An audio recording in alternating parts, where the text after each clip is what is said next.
he says, if sinners entice you, in order to deal with that, you must understand what is sin. What is sin? Now, see, we like to separate and classify sin. First of all, if we're for the particular sin, then we rename it and don't want to acknowledge it as a sin. Secondly, we choose our sins. Now, us old folk got this problem. When we were 18, we boogalooed, done the camel walk, the mashed potato. And now we see young folk that ain't that a shame. They ought to put some clothes on. What is sin? Well, according to the Bible, sin is failing to meet the standards of God's moral law. Can I tell you something about God's law? It never changes. It doesn't adjust for the 20s, the 2025. God's law never changes. So what if a sin doesn't hurt anybody?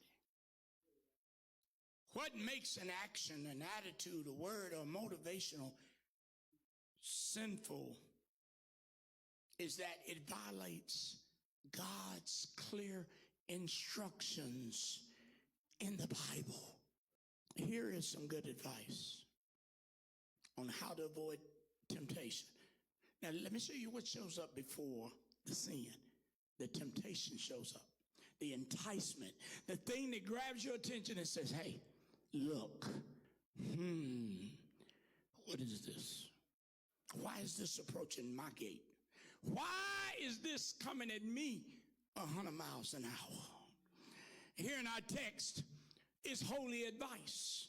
Look at what it says. It tells us about the attraction of sin, the acceptance of sin, and how to avoid sinning, getting caught up in a sin. See, the danger of sinning is that it never leaves you alone.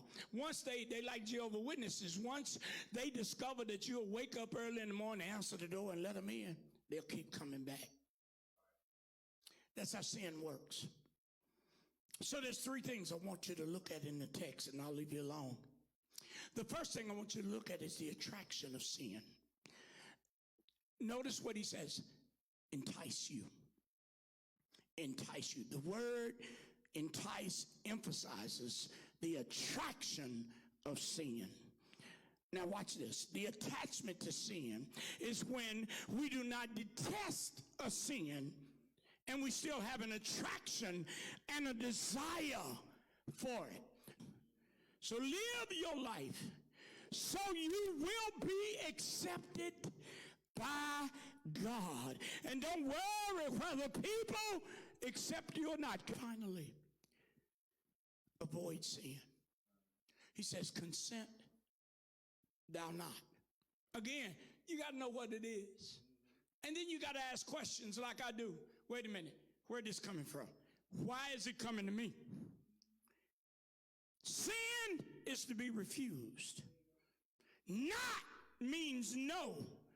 It means never. This in order to consent thou not does not give room for negotiations, for flirting, for dating, for dabbling, and daring evil.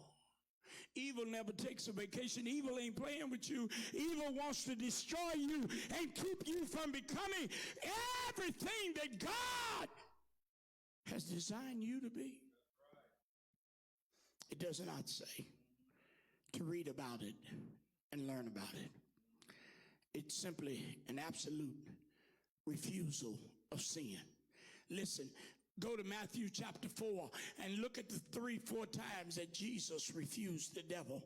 And the devil was in a position. He said, if you do this, I'll give you this. And Jesus said, thou shalt not tempt the Lord thy God. Here's the bottom line. You'll never defeat sin if you're passive in opposing it. If you entertain it, if you open the door, if you stay on the phone, if you let people talk to you about other people, you think that they don't talk about you, you crazy as all get out. So listen, I came by to say this again.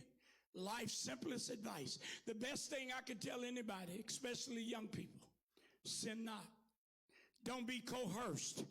Don't be involved. Don't get and make a habit of consenting to sin. Call it what it is. And so one of the most crucial lessons parents must teach their children is to stay away from those who are considered to be the bad crowd. People who do wicked things. You see, sinners will always try to pull others into their foolishness and dangerous actions. But can I leave you with what John says in 1 John chapter 2 and verse 15, 16, and 17.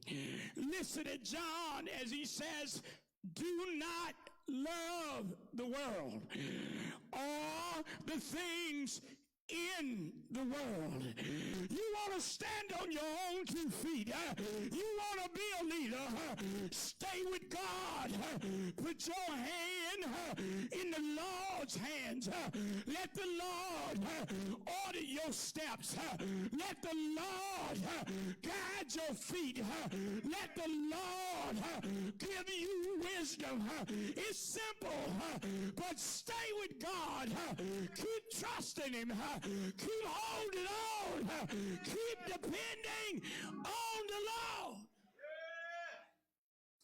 And watch what God will do in your life. Watch what God. Can I tell you something? You dream, you set goals. But when you give that to God, God even does what you never imagined. God goes further than you ever thought. God establishes. This is one of my favorite principles. He established you. What's yours is yours. The world didn't give it to you. And the world can't take it away. People can lie. People can fight against you. They can come against you. But you will stand like a tree that's planted by the rivers of water. Why? Because you chose God.